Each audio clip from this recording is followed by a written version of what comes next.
Welcome to the What If podcast with your hosts, Spencer Worth Davis and Ryan Copperrood.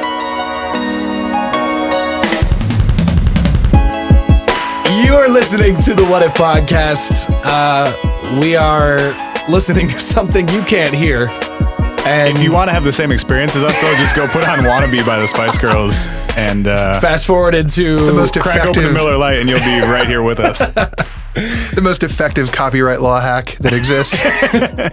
Yeah, we're just telling you, we're narrating our personal experience. We got into Spice Girls remixes on Spotify. We got to abort. That's not a thing. Oh, hell yeah, it is. What? Yeah, dude. Who made a Spice Girls remix? I don't know. It can't be like Somebody anybody none of us notable, have ever right? heard of. Yeah. All right. That makes me feel a little better. It's probably DJs from the 90s, right? Yeah, probably. Sorry, I was going to sneeze and then I didn't, and then... Sorry. And then a Christmas thing started happening in the background. What is this? Are you carrying on with Spice Girls? This is off the rails already. Can't talk. We're listening to the Spice Girls Christmas record now. If only one of those things could be prevented somehow. If only Spencer could hit one button on that computer and make that stop. Fine, I'll turn off Sleigh Ride. All right, great. We'll get back to it next Christmas, maybe, when things actually come back around. My name is Ryan Copperrood. Who are you? I'm Spencer Worth Davis. And we have a special guest in the building who... Can we pretend you flew all the way from DC just to be on the show? Yeah, let's do it. Okay, cool. Who flew all the way from DC just to be on the show? Who are you? Sam McCullough. Oh, God. So Got him. dumb. Got him with the rock drop I sat early. here as you planned it, and I still did it. So dumb. We did scheme that whole thing together. No, who are you actually? Still, Sam McCullough. Yeah, well, I know, but the Rock talked over you the kind of first stepped time. on your touchdown call. Sorry, I feel really disrespected. Now I'm being indignant. We, Who are you two Rudy Poos? Our question today is, what if Earth is a living organism? yeah. And brought to us by a person, a school of thought, a philosopher. A Gaia hypothesis that was originally presented by a Mr. James Lovelock. Had that rare indigo. Oh, yeah. So I guess maybe a quick rewind. Did he come up with the name? Did he apply the name? Yes. Well, he came up with the theory. The name comes from the Greek god of the earth, which was Icke. Okay. And then it was adapted into Gaia to represent Earth. Okay, so he came up with a theory that was not, he didn't go like, this is my theory called this. No. Okay, this is just what it's been popularized Gaia as. And the GE or GE has been applied to Earth, like geology or geography. That what the fuck is the word I'm looking for? I don't. Letters that come before a word. Prefix? Is that maybe it? I don't know. Sure. It's also where you can get a shot and a beer and a cigarette at the Nomad. Sure. But anyway, that has been used to refer to Earth for a long time, so it was just applied to his theory. Okay, I'm with it. And the theory is the stating of our question today, which is, he originally posed the question, what if Earth was a living organism? His words were, the entire surface of the Earth, life included, is a self-regulating entity. So basically saying that the entire Earth operates in cooperation in order to keep existing. Life included. Yes. So that's like us, birds, seaweed, everything that is like we deem as alive. Yeah. Is part of the ecosystem. Where this came from is he was hired by NASA in the 60s to come up with a way of detecting life on other planets when they were planning out the original Mars missions. Whoa. And his way of doing that was to look at the atmospheric composition of planets, because he thought that just by looking at the atmosphere of a planet, you could tell whether there was off-gassing from life or not. And so whether or not there was life on a planet would directly affect the atmosphere of that planet. And there were certain kind of signs, certain trademarks that you could look for right in the atmosphere of a planet. which led him to looking at the atmosphere of our planet and seeing that it kind of adapted and changed over time to allow life to exist on the planet, as he put it. You know, no tea, no shade, no lemonade, but isn't that like mildly reductive? Because aren't you operating under the assumption then that like, so if this dude is going through our planet and going, this is what our planet does to sustain life, then that is the only, I mean, I guess I'm saying, isn't it a little bit reductive? Because doesn't that operate under the assumption then that life can only operate under the conditions here on the planet? I mean, I'm not, right. I mean, I don't know. I guess it's a good way of saying life as we know it, could that be there? Or could we live there if we wanted to? Well, and defining life is, or having a working theory of life is not really something that we've been able to do still. Right. Which I'm sure we'll get into at some point today. We only have one example still. Our sample size is one planet. Right. And I mean, NASA astrobiologists don't really have a working theory of what life is or how it operates. And we don't even really have a definition of what life is. We can only describe what we've seen on our planet. Well, and I think to that point, one of the things that we were looking at is like our planet has done, like, even if it's not the only planet that can sustain life, like the planet has irrefutably done some really weird stuff to sustain life thus far. Like the sun used to be significantly warmer, I believe, or significantly cooler than it is now, but the Earth has like regulated itself to keep the temperature at the Earth's surface between like 15 and I think 20 or 25 degrees Celsius, whatever it is. And that's one of the things that Lovelock was looking at that originally started him down this path was there's been life on the planet for 3.5 billion years roughly. And during that time, the sun or the amount of energy that we receive from the sun has increased by 30%. And so 3 billion years ago, 3.5 billion years ago, there would have had to have been some way that our planet maintained a similar temperature, whether that be through the atmosphere, whether our atmospheric composition had changed so that Earth was holding in more heat, or one of the other things that he proposed was that the overall, I forget the word for it, but the overall color of our planet was maybe much darker, depending on the distribution of landmass or the amount of cloud cover in the atmosphere. As a way of like attracting light. So that maybe the planet didn't reflect as much light in the past and we absorbed more. That's why you can't get black car seats, man. You got to get that tan interior. Right. Tan interior. But yeah, that was one of the driving forces behind this theory was that it seemed really coincidental or like too big of a stretch to be coincidental that the planet had shifted and adapted in ways that were so convenient for life continuing to exist. That kind of already is blowing my mind right now. Like the fact that, I mean, granted, humans have only been here for like 8,000 years, but what? Just wanted to see like if anyone would jump on that one or not. So are you still researching? Is that what you're doing? No, sorry. No, you're fine. I heard your reckless dinosaur museum. Okay, good. That was where I was. Just chose to stay in Wikipedia for the moment. Yeah. No, just checking. No, but like it is low key kind of blowing my mind that for millions of years of life, that like the planet would have to adapt, like in our solar system to maintain those conditions over that time. Wow. So to that point about this like fully interworked ecosystem, one of the easiest ways I think to kind of understand generally what Lovelock was getting at is this computer model I was telling you guys about, this Daisy World thing that he proposes as part of this, where basically what he presents is this idea, and I think this was some sort of computer simulation that he and one of his partners did that bore itself out as being scientifically valid, and I think it's one of the pieces of this that the scientific community is most amenable to treating as something with some integrity. But basically the idea is that he asks you to like envision a planet where only two things live, and it's two kinds of daisies. Okay. On this planet, the only two things that exist and the only two things that can grow are black daisies and white daisies. Okay.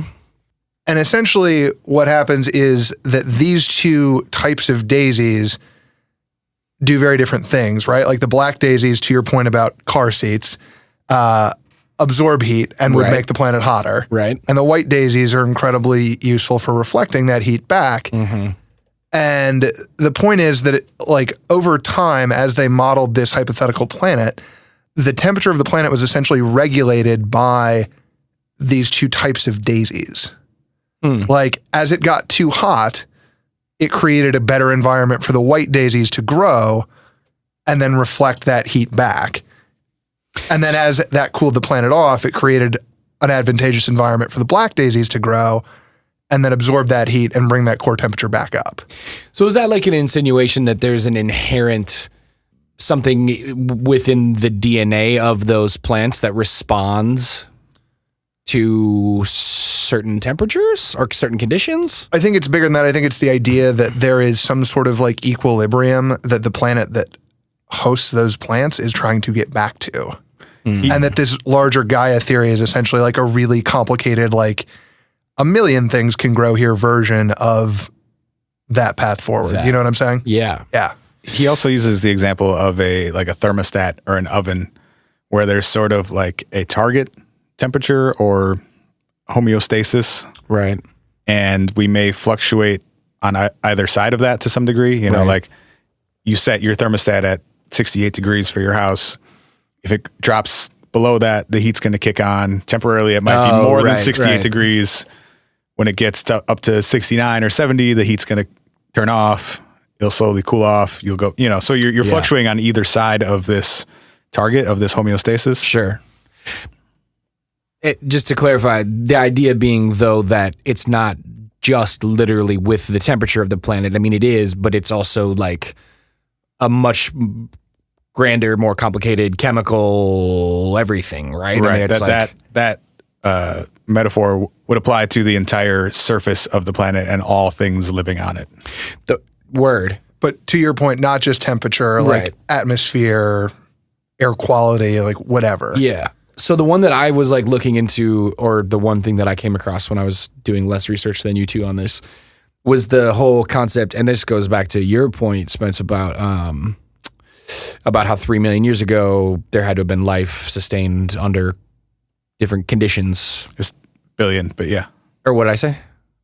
It's 3.5 billion is the furthest back we can like for sure know that there was life. Oh, and I said million. Yeah. Yeah. 3.5 billion years back. But the fact that there had to have been some level of whatever thermostat, like stasis going on. And the one that I saw that was just interesting is the salinity of the ocean.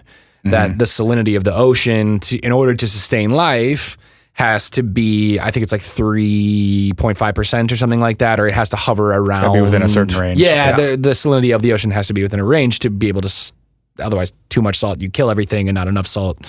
I mean, obviously saltwater animals can't live in fresh water. I wonder about that though. Like, how do we know that it would kill everything? How do we know that life would not adapt to that? You know? How do we know that it would kill everything? No, I know. But it's just an ominous phrase. Yeah. We're Can assuming. we try? Well, we're assuming that, right? There's got to be some level of assumption, or like it's based on what we know about the animals that currently live there.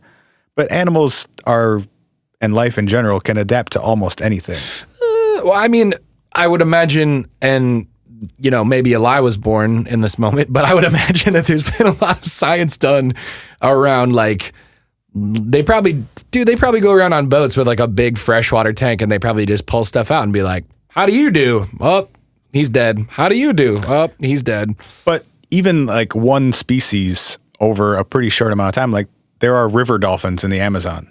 Right. That were originally a saltwater species that now are a freshwater species. And that's over a period of like less than 100 years. So you're saying from an over billions, I'm sure things could evolve to live with a slightly higher level of salt in their water, or a higher temperature or whatever. What you're getting at is this idea that like the way that things are, or the way that animals or plants or whatever our ecosystem looks like now is inherently correct. Right. Is not necessarily true. It might just be different. Right. Like maybe that three-eyed fish from like the episode of The Simpsons where they dump nuclear waste everywhere is like equally as good. Right. Well, yeah, exactly. Like we're looking at one very narrow band and assuming that like that's right. And that's how things are supposed to be because we don't have any other context. This is always where this podcast ends up, is like your sliver of moment in time is not significant. And what if it's supposed to be different and you're just an idiot? Or not even supposed to be, but like I think we underestimate the range of possibilities and the way that things could be because we only have such a small frame of reference. So actually, to that point, one of the most interesting things about Lovelock and the whole Gaia thing to me, as we were looking through it, is how new it is.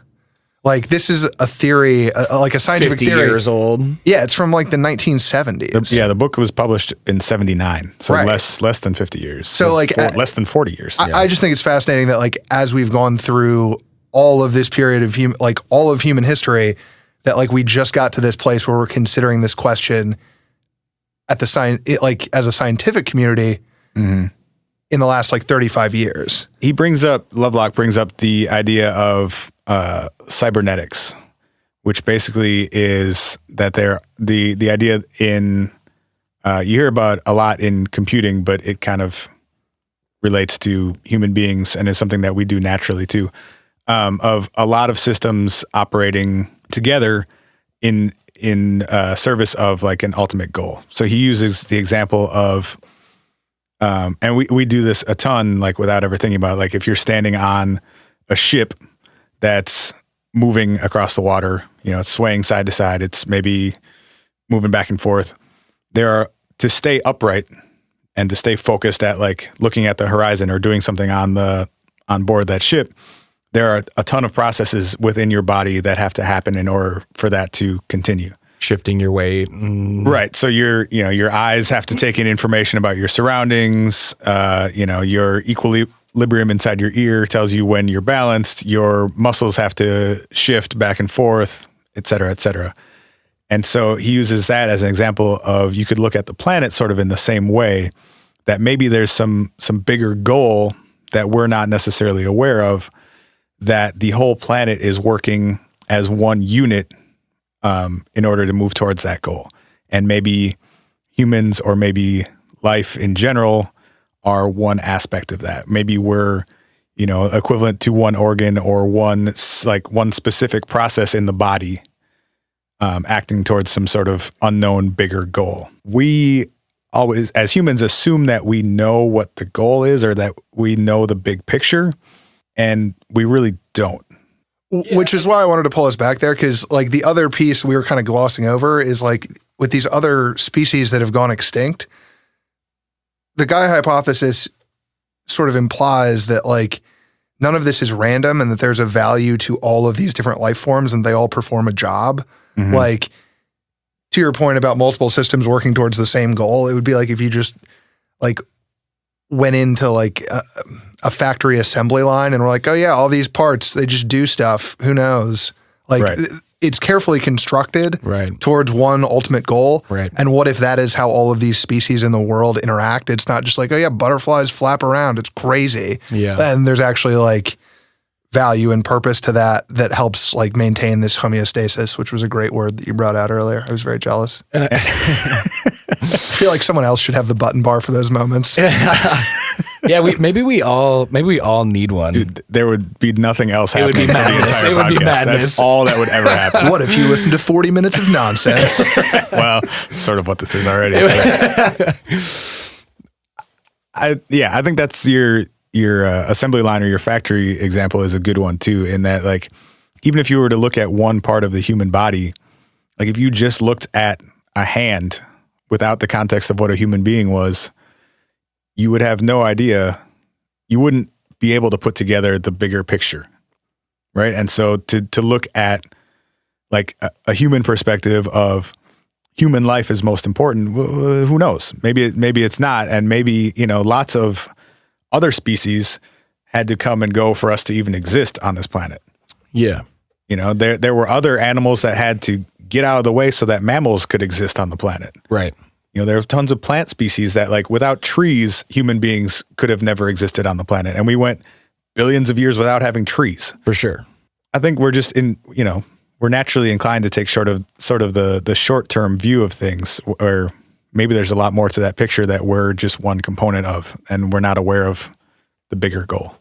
Too, in the face of those extinction things, like the one thing I was thinking about when like you're talking about like the car, like the engine, I think like that's part of why, like personally, when I'm like, oh God, we lost one. It's like, oh, the engine doesn't have a carburetor anymore. And I don't know if that's going to be a bad thing for like the next 5 miles, but in the next like 50, that could be like really bad for the engine. Maybe it's got to get out of the way to be replaced with something else though. Like maybe our job is to warm up the planet a few degrees so that the reptilians that are used to living inside the earth where it's much warmer can come out to the surface, because they originated at a time way back in history where there was more nuclear material and nuclear reactions happening naturally on the planet. Oh, sure. And so they were used to more heat and more radiation. Right. So maybe our job as humans is to fuck up the planet, in quotes, by making it really warm and full of nuclear waste and radiation, so that the reptilians can take their natural place on top of the food chain. So they can come out so they can come out in their Hawaiian shirts and their sunglasses, like we're here for paradise. Yeah, I guess that's all I'm trying to say. Hold on, do you think the reptilian people are just the characters from Dinosaurs on ABC from like 1995? God, I fucking hope so, dude. If they come out of reptilians in Hawaiian shirts, man, let's do it. If I'm the baby is like the first thing we hear when when dinosaurs come out of the inside of the planet. The last human being on Earth just gets clubbed over the head with a not the mama. Please find that drop. Oh my God. Find that drop. We'll add it in post. On that note, I think we're going to take a short break, and we're going to resuscitate as soon as we come back on the What If podcast. We want to hear from you. Send us a message. Email hi, that's hi, at whatifpodcast.com. Or leave us a voicemail at 612-246-4614. We're back. You are listening to the What If podcast. God damn it! If you have any stories about reptilians you want to tell us, please do. Post them on YouTube with the Gaia theory tag along with all the rest of them. Yeah, right. No, but do call and leave us a voicemail at 612-246-4614, and we'll play your reptilian story on the show for sure. Have you checked our voicemail recently, by the way? Not today.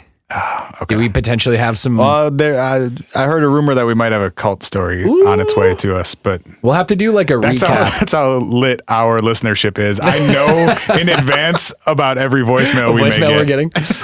One day we're gonna get some really wild ones and be like, "Who is this person?" We're gonna fly somebody out here who tells us. Like, someday we're gonna get a phone call from a person we don't know. We don't know. Yeah, do that. Leave us a voicemail or send us an email at hi@whatifpodcast.com. We're talking about what if the Earth was a living organism today, and the Gaia theory, brought to us by the one and only Jimmy Lovelock down. That's our guy. Yeah, and we left talking about reptilians, and I don't think Sam was going to continue us on the road of reptilians when we left. No, I wasn't going to continue us on the road of reptilians. What were you going to continue us on the road of? The other thing I thought was really interesting as I was digging through all this stuff was like to start thinking about the world in this way, which again is a very new concept, seems to be directly tied to the way that we start to like perceive individual species. Like as we think about things that are going extinct or could be going extinct, like it's not just, oops, well, looks like all the bees are dying.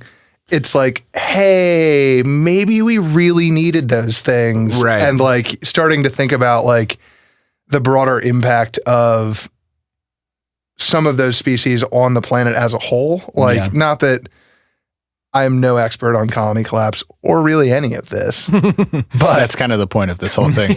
I'm learning quickly, but that like, it also seems to be a relatively new consideration that we're looking at these things through the lens of what if that thing's really important? And one of the things that hopped out to me was like how little about all of what is actually here we still know. Yeah.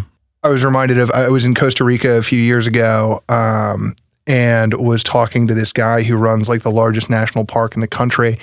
And he was telling us at the time that there are people who still believe that like in this national park in Costa Rica, which is a rainforest, that one, they haven't identified everything that lives there yet. And two, there are scientists who believe that the cure for cancer or the cure for HIV or like many of these diseases that are still stumping the scientific community could very well live in like some of these remote areas where we have yet to catalog all of these species.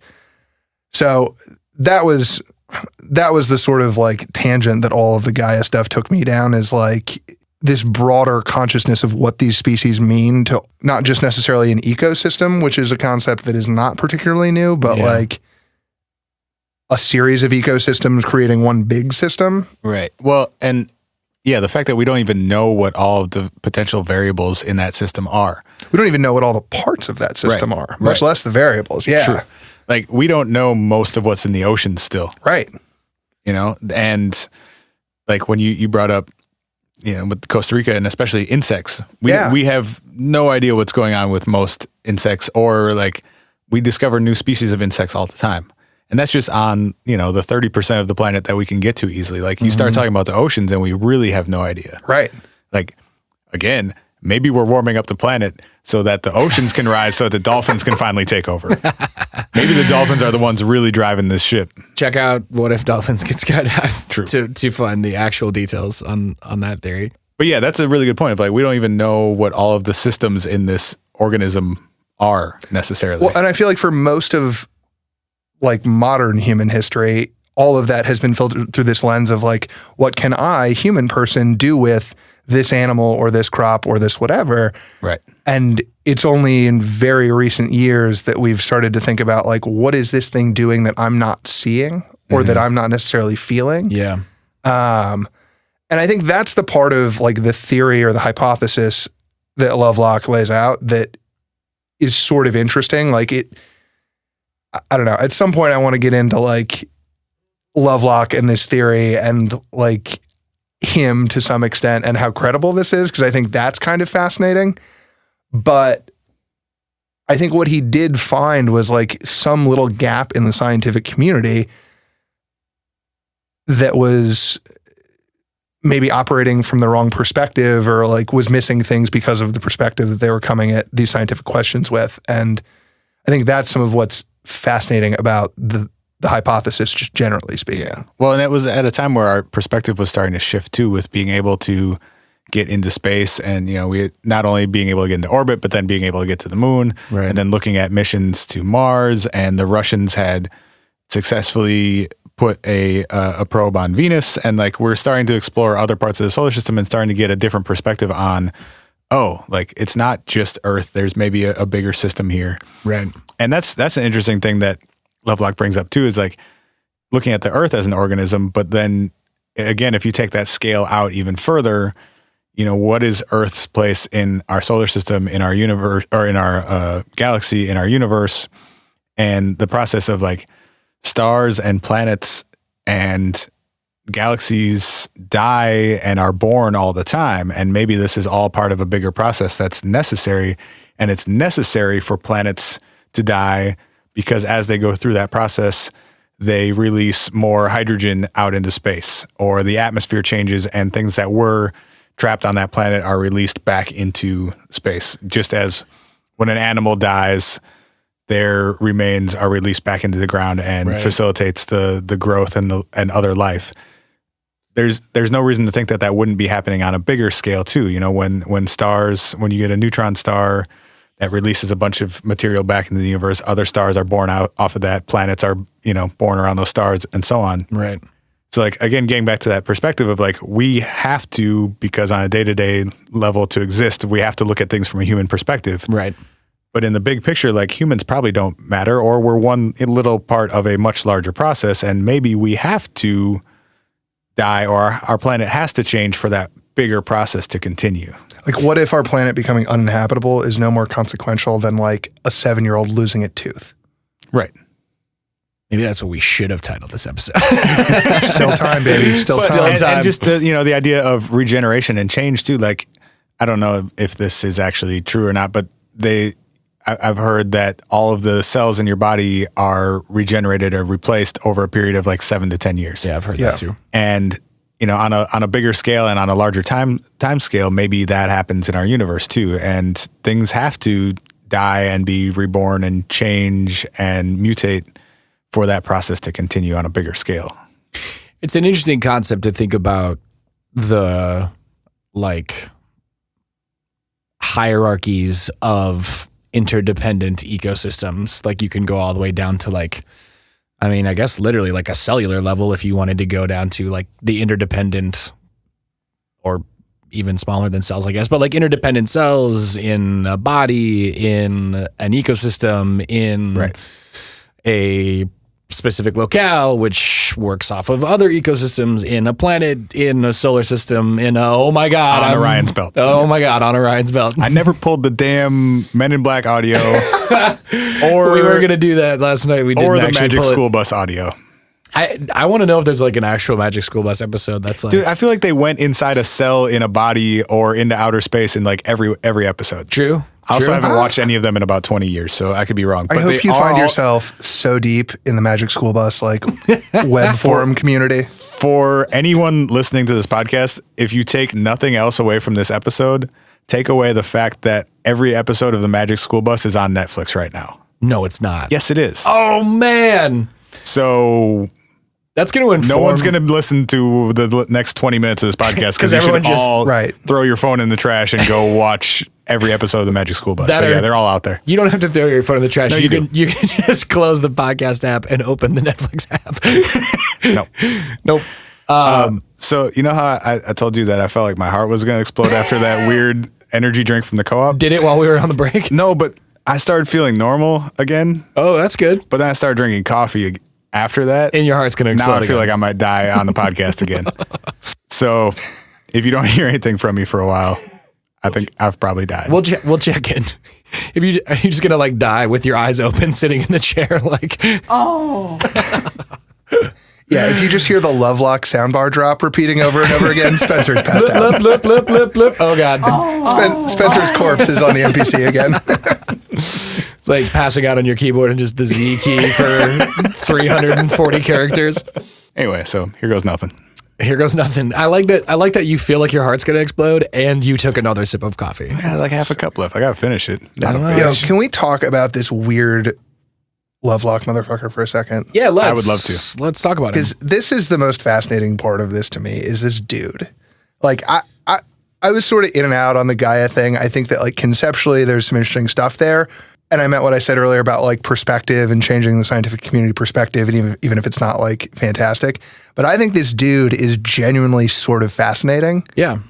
So there's some like contention in the scientific community about like how valid the Gaia theory part of this is. I think there's a lot, isn't there? Yeah. I don't think it's very widely accepted. Like, he had a really hard time even publishing any of this. I forget this is a podcast and people can't see my skeptical hand gestures over here in the corner. But so basically, he's a legitimate scientist, and he invented something earlier in his career in like the late 50s called the electron capture detector.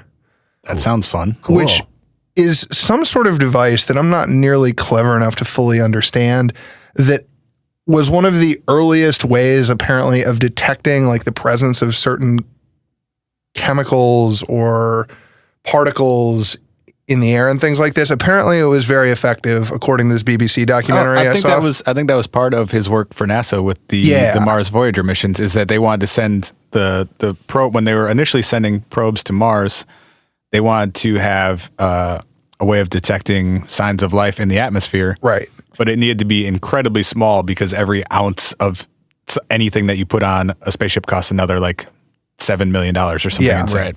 And I think at some point this thing was repurposed to like to essentially like help us originally figure out in the 60s like what was happening when we loaded up like pesticides on our foods. Like the consequences of that were originally able to be seen because of this device in some fashion. So for all of the like somewhere on the scale between like skepticism and downright disdain for the Gaia hypothesis that exists in the scientific community, it seems like they're pretty like solidly in agreement that this thing he invented beforehand was like top notch and definitely very good. Yeah, So I don't think his general credibility as like a dude or as a scientist is really in question. This theory or hypothesis, I think you have to look at it more on like a philosophical level than like an actual scientific hypothesis. The only reason he's become fascinating to me is because he's so closely tied to it. And So there's a piece of this for me, like very not scientific person. Like I am about as far from being competent in the hard sciences as like a grown adult can possibly be. Fit right in with us and our listeners. Yeah, That's I was just going to say. Liberal arts forever, forever and ever. CLA. English degree. Yes. But it seems to me like what's great about the hypothesis is it does have a lot of elements of like well-written science fiction to it. Like it's interesting, it's creative, it's like engaging enough that we can talk about it for an hour pretty easily and like find fascinating like tunnels and subplots and all that to go down. Well, and it was originally published in a journal edited by Carl Sagan. Oh, so interesting. I didn't know the that. initial, like, no one wanted to publish this first article that he wrote about that turned into the book, which I guess we should give credit to, is called Gaia. What is the full name of this book? It's called Gaia. The subtitle is like a new way of looking at life on Earth or something. But yeah, it was, no one wanted to publish it because it was just too out there and like wasn't really backed by any science. And he finally pitched it to Carl Sagan, who published it in, I forget the name of the journal, but a journal that he edited at the time. Interesting. So they're probably both just high as hell and pitching sci-fi stories to each other. And so I gather that after the like invention of this electron detector that he was very successful with, he basically like went real reclusive and decided like, oh, I can't work with the scientific community. Oh, I need, to work independently. I can't possibly work with others. And was very like, it has a little bit of that like mysterious recluse sort of vibe to it. Yeah. And I'm into it. Yeah. And like, again, as a narrative device, it's fascinating and like makes the dude all the more compelling. But as a legitimate scientist, there are things like throughout this guy's career that just make me like raise an eyebrow and go like, what? And so the biggest one I came across that made me like really skeptical of almost everything else he said afterwards, because like my like huckster detection meter was just like swirling all around, was so dude in like the 1980s, shortly after the Gaia thing, was talking about the impacts of climate change and like our changing atmosphere before there was even a term for that, basically, and was really, really early on the like, the planet does not like what we are doing to it, and maybe we got to pump them. Like, let's just figure out like what this is, like cool it on like torching all the coal we can get our hands on and just like talk about this. Yeah. And that was, so he was like a pioneer on that front. So about, let's see, I think the interview was from 2010. He did this interview that was basically like, climate change, who gives a shit? Where, did you see this? I should probably turn my mic on before I try and say things. Yeah, I've read some of his stuff too. That's just like, whatever. It's probably not a big deal. The atmosphere's got our back. We can just do whatever. Well, so for a while he was arguing, it's too late. Whatever. Fuck it. Like very much Sam McCullough post Donald Trump election shit. Like we're all going to die and like, who gives a fuck? Right. But that transitioned a few years ago. He was talking to someone about climate change and he was like, well, I don't know if we should do anything about climate change. Maybe it's really not a big deal. For instance, Singapore has air quality that's 3 times worse than like the worst air quality that you're supposed to live in. And a bunch of people still want to live in Singapore. So maybe all of this is about nothing. And that sort of like 50 million Elvis fans can't be wrong, like logic shit coming from people who are ostensibly hard scientists. My curiosity is killing me just like a cat would be killed by the curiosity, yes. Shout out to the Macho Man. Randy Macho Man Savage sounds so much like Alex Jones from InfoWars that I'll never be able to unhear that connection. Oh my God. Also, add the Alex Jones goblins bit to your button bar. Like, you gotta even, do it. Goblins.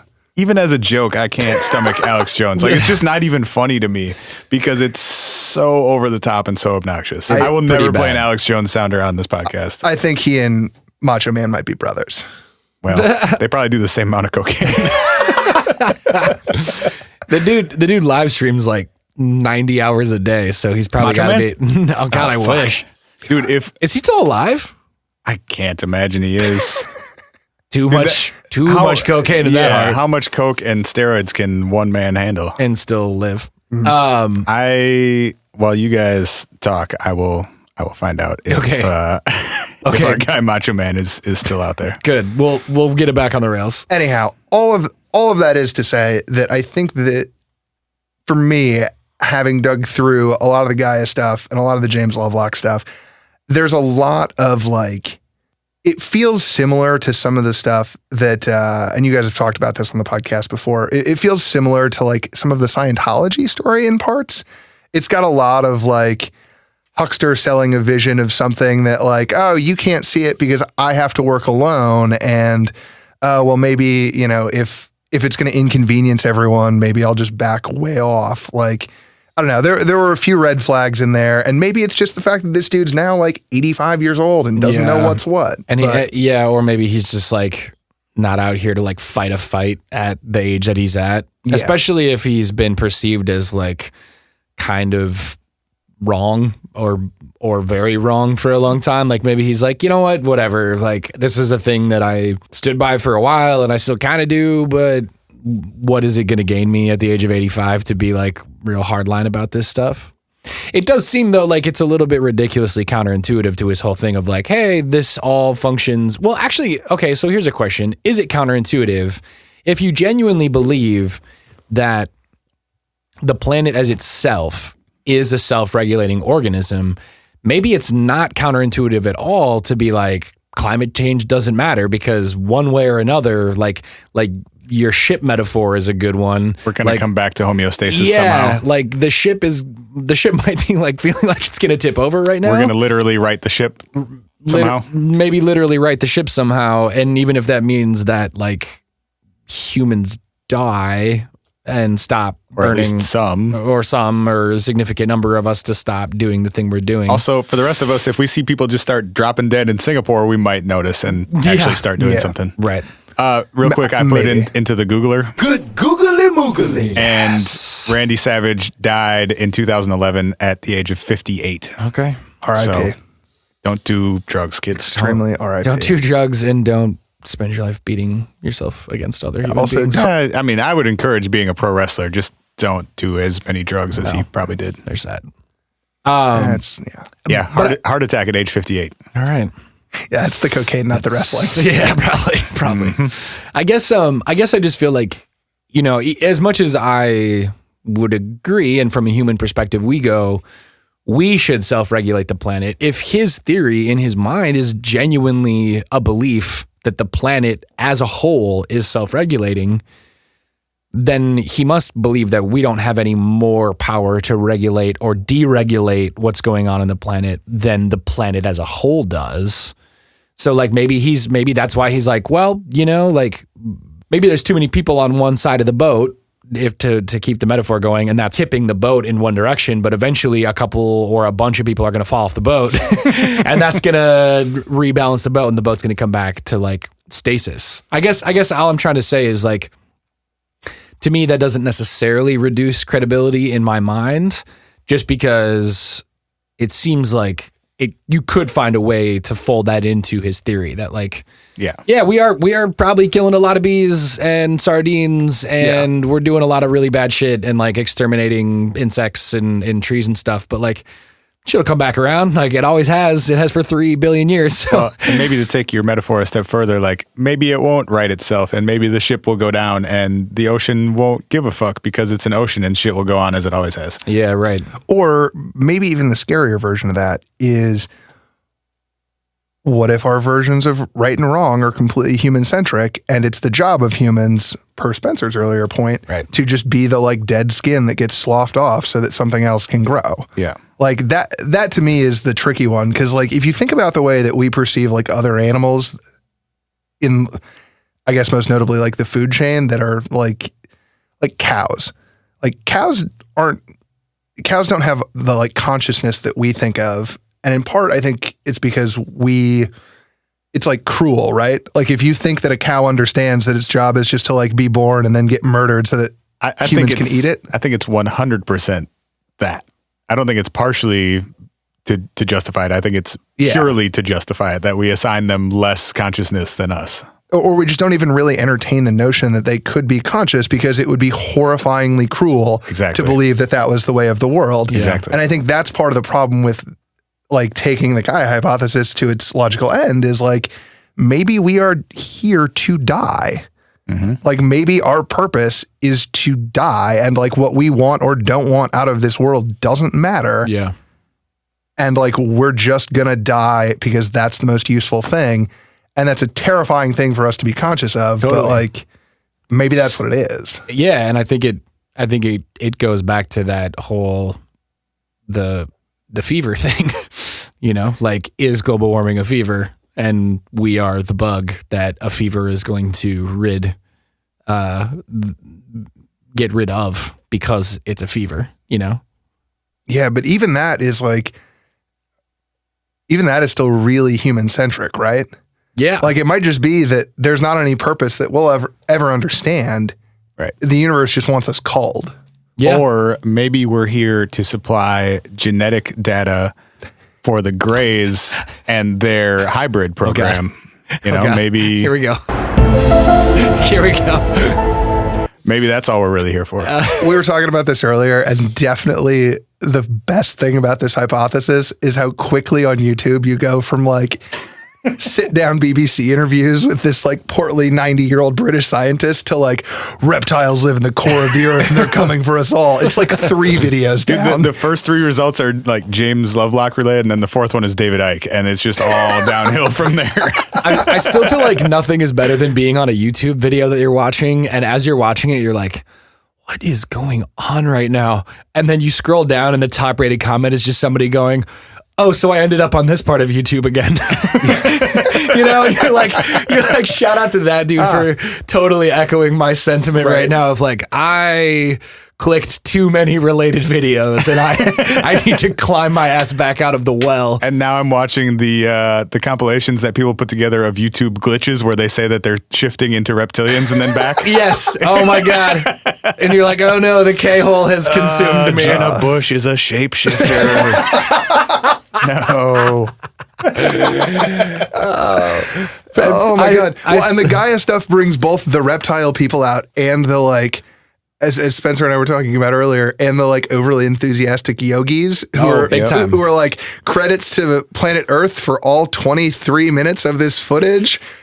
And it's like just some voiceover about how like your soul is connected to a flower's petals for like 23 minutes of like awful like new agey shit. Cool. Sponsored by Core Power. Sponsored by. It wasn't really. No. Have the flat earthers ever gotten on the Gaia hypothesis? I don't know. What would the connection be? They're crazy as fuck and don't know what they're talking about. There's that. And it's the Earth. There is. Yeah. Wow. Yeah. I don't even. Maybe the flat Earth is one ring in the tree of life. See, and like that's just dialogue from Avatar. That's all that is. Or maybe from that yoga voiceover. Right, yeah. Right. I'm certain there's overlap there. Brought to you by Lululemon.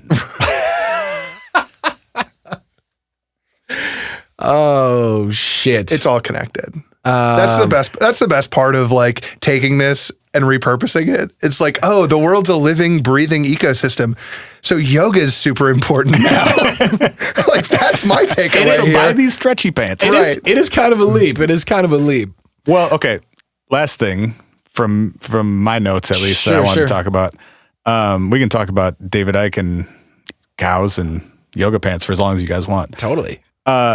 If we take the Gaia hypothesis somewhat at face value that the whole planet is an organism, does that give any credence to an idea of some sort of like universal, so to speak, or planet-wide consciousness, or some sort of like if we use the analogy of our body as a living organism is as the planet is as a living organism, you can't directly, the muscles in your leg can't speak to or communicate with the cells in your lungs, but in a way they all do communicate and relate to each other. Right.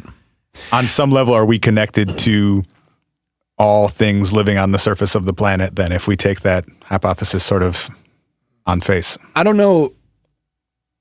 I think this is in line with your question, and maybe it's a little bit off, but it's something I think that's definitely related that I was thinking about when I was looking at this stuff and we did some preliminary talking about it. But like, I guess in my mind, when I think about the idea of like maintaining a homeostasis, right? Like if something sways this way, something's got to sway it back.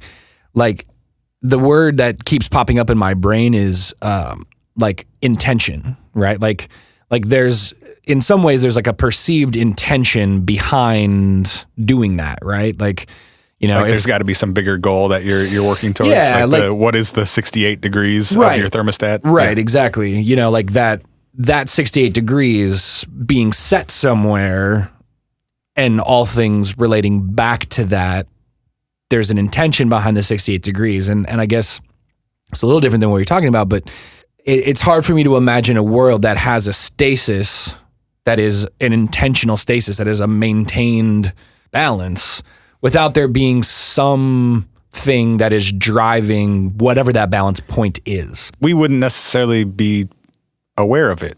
Like look at the analogy of the thermostat in your house being set to 68.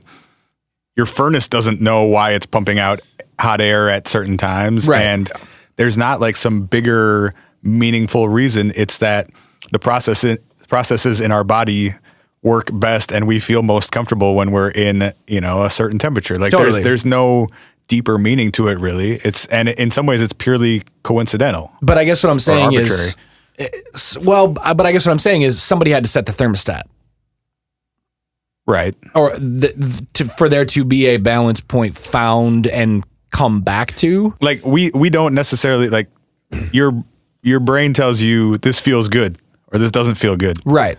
But we don't necessarily understand all the processes that led to that point of like why we feel most comfortable at a certain temperature. Yeah, not at all. Nor if you take that in the other direction to a much larger scale, we would have no idea what the goal is or what the bigger picture is. No, definitely. I guess what I'm trying to communicate is that at a Gaia size level of things, it seems like there is, if we are to, like you said, if we are to take it at face value, that there is this stasis, it seems like there's some sort of broader consciousness that is trying to make things habitable, that is trying to bring things back to zero. Right. And not positive one or negative one. You're asking who decides where stasis is. Yeah, that basically if there is a stasis on the planet that we're saying is that it keeps coming back to, who decided that stasis, that Gaia, and is there, this is going to sound stupid, but like, is there a consciousness, a broader consciousness to that life form? Right. If we are to say that Earth is a life form, does that life form then have a consciousness to be able to push itself back to a flattened ship? And I'm with you. And I guess what I was saying is, if you take the scale up a few levels. Oh, I see what you're saying. The Earth is, you know, on a universal level, a very small part of a universal process. Yeah. Just like, you know, we don't know why our bodies, we can't control, or we don't consciously tell our bodies to be like, hey, stay around 98 degrees inside your body. Right. That's our homeostasis. That's our level, but it's not, we don't do that on a conscious level. Mm-hmm. It's to allow other things to happen. Right. So maybe the Earth needs to exist in a certain form at a specific time so that some other much larger process can continue. So you're now suggesting not only that Earth might be its own like self-regulating organism, but that it might have a role inside a larger like galactic version of this as well? Yeah. Yeah. I think if you're gonna accept the Gaia hypothesis, then like a bigger version of it's a pretty logical next step. Right. If we're accepting that the Earth could be a conscious or not, well, I guess we also took a leap from living to conscious at some point. Right. But if that the Earth could be a living organism, why couldn't the universe be a living organism? And actually, I think that leap between living and conscious is really interesting. Like specifically among the folks who seem to kind of like glom onto the Gaia hypothesis, there seems to be a weird blurring of that line. And some of it is driven by like, you know, the Greek goddess Gaia that you were talking about earlier is essentially like what we conceive of in, you know, stories and fables as like Mother Nature. Right. And it's been like, what's endowed with human characteristics? What is the word? Personification. The word I'm looking for. Personified? Yes. Yeah. Yeah. We'll go with that's that. the right one. Yeah. I don't know. I'm too two English majors asking a fucking art major over here. Yeah. I don't know how words personification is the process. So I thought the study of words was the study of bugs a couple episodes ago. I don't know shit. I did enjoy that. I also like the idea that there are no two people in the world who know both of those words. Yeah. Like there's just no middle to that Venn diagram. No, there isn't. But like, I think that piece of the Gaia hypothesis, that it like has this Mother Earth sort of character to it, is like makes for a very easy leap from living to conscious. Right. And there's this idea, I think, among some people who have attached themselves to this, that like some of what the Earth is doing now is like punitive in some way, and that it's not necessarily just self-regulating, but that it's like angry or upset or cleansing or like purging itself or whatever it is. And that starts to go a little bit sideways for me. I think we do that a lot with like natural disasters specifically. Like if there's like a really massive, awful earthquake or tsunami. God is here to punish the gays. Yeah, exactly. Like that's the. But I think even if you don't come at it from that, like, you know, obviously, you know, ridiculous religious perspective, there are people that are like, oh, like that's like the Earth saying it's not happy. Yeah, the gods are angry. Totally. Well, and I think it's really interesting that you went straight to like. And I think it's a pretty logical way of doing it, especially for anyone who's been exposed to a lot of organized religion, like to jump from if we are conscious and if we are like being pointed towards stasis or balance or whatever, who decides what balance is? Like there's a pretty quick jump to like any number of versions of monotheism in that. Sure. An ultimate. Like, that someone has to be the decider, which I think might also be really human, because one of the answers here might just be that like of all the like thousands, millions of planets or stars or whatever where there could be life in the galaxy or in other galaxies, that like this one is especially capable of hosting life. And so we have all these different life forms, and like it's just sort of random that it's happening. But the like, now that we have that randomness, it's going to try and balance itself out. Like there's a Big Bang version of this that also works, I think. It just basically involves you believing that like nothing matters and like all of this is dust and eat Arby's. Yeah. Right. Some extremely nihilist shit. Try the curly fries. Right. There is no God. No gods. No Santas. Eat Arby's. It just always ends in a really dark place with the guys. Dude, that's what I love about this podcast, man. It's a much different version than my regular brand of nihilism. I'm here for that. I'm here for it. We like have a lot of fun on the way to settling every time on like, well, yeah, everything's probably fucked and we're all gonna die. Sweet release of death it is. Or good talk. Good talk, we'll see you out there. We always come back to the same conclusion. It's Spice Girls and death. Yeah. Hey, man, what else do you need? Sexually, nothing. Oh, groan. This shit ain't regular, man. This shit ain't regular, man. Extremely not. I guess we should thank Jimmy Lovelock down. That's our guy. Can we give it one? Can we give it one more just for the road? Fine. I went to my page from Dear Kid, so let me get back to. I got you though. Jimmy Lovelock down. God. Oh God, such a good drop. It's the worst. So upsetting. It's so upsetting. So good. Yeah, God, I don't know if we got much else. I think that's where we call that one. Sam, thank you for being here, bro. Thanks for having me. Thanks fellas. for joining. We should make sure you do it every time you come back. I mean, every time you intentionally fly back to Minnesota to be on the podcast. Yeah, I'm gonna need an EP credit for that. No problem. We got you. Anything you want to plug? Follow you on the internet anywhere, anything like that? Twitter.com, McCullough Sam. My DMs are open. Listen to all the other episodes that I'm not on. I just finished them. And they're excellent. They're like genuinely really good. And I already have a hat that I paid you American dollars for, so I don't need to plug it on the internet. Nice. But if they still have hats left, rate and review on iTunes. Yeah. Send these dudes a screenshot. They'll give you a hat. Yeah, it's a great hat. It's pretty good. Thanks, man. It's one of my favorite hats. I love that. We're like, hey, bro, you want to plug anything? He's like, yeah, I want to plug you guys. Plug this podcast, I want to plug y'all. This is great. Out here. All right, man. I think that's gonna do it for us. Till next time. We'll see you next week. All right, squad. Be safe. Love you. Bye. We'll be back next week with another episode of the What If podcast. Learn more at www.whatifpodcast.com.